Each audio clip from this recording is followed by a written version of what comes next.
वर्ग 10 के लिए कुछ महत्वपूर्ण फार्मूला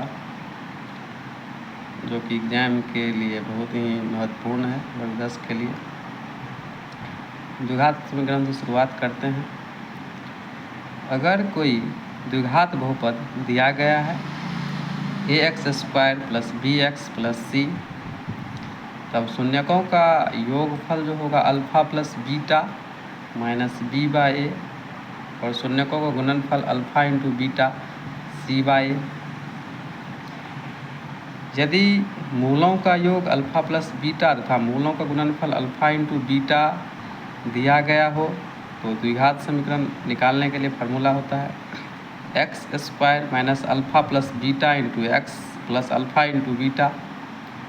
उसी तरह से यदि कोई समीकरण दिया गया है, यदि ax² + bx + c एक द्विघात समीकरण है तो d विवेचक ज्ञात करेंगे पहले b² - 4ac, फिर हल x बराबर -b ± √100d/2f। इससे मूलों की प्रकृति ज्ञात कर लेंगे। यदि d का मान 0 से बड़ा हो, d > 0, तो मूल वास्तविक और असमान होते हैं। d का मान अगर 0 के बराबर में हो, d = 0, मूल वास्तविक और बराबर होते हैं।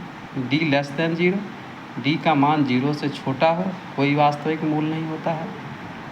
द्विघात समीकरण में इतने फार्मूला से क्वेश्चंस बन जाते हैं। अब आते हैं दो चर वाले रैखिक समीकरण। इसमें कुछ फार्मूला होते हैं।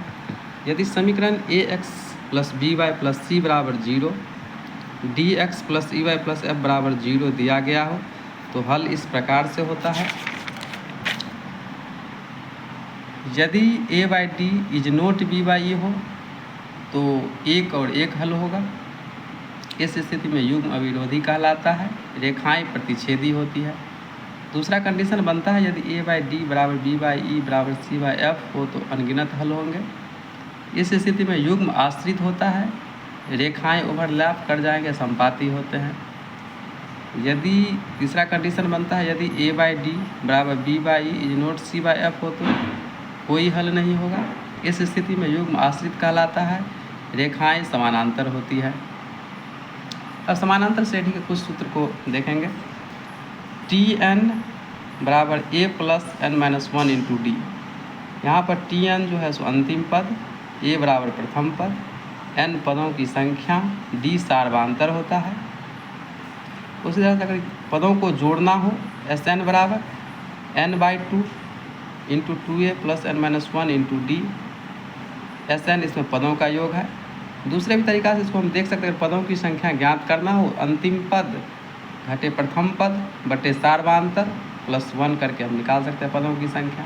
योग भी निकाल सकते हैं, प्रथम पद जो अंतिम पद बट्टा 2 गुने n, यानी कि पदों की संख्या। और भी तरीकाएं हैं। औसत गुने पदों की संख्या से भी हम सम निकाल सकते हैं, योग निकाल सकते हैं किसी भी पदों का। यदि समानांतर श्रेणी की 3 पद ज्ञात करना हो हमें, तो ऐसे पद मान लेते हैं alpha - beta, alpha, alpha + beta.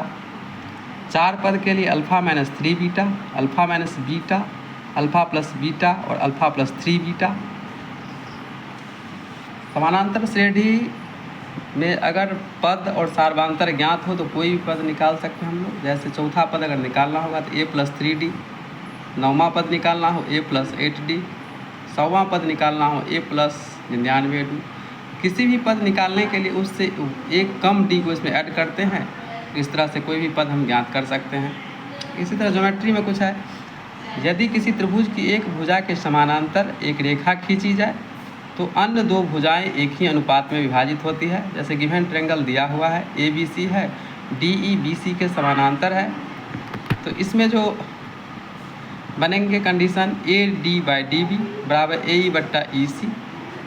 इस तरह से ये फार्मूला पर भी क्वेश्चन आएंगे। त्रिभुज की समरूपता के लिए देखेंगे, 2 कंडीशन होता है इसमें।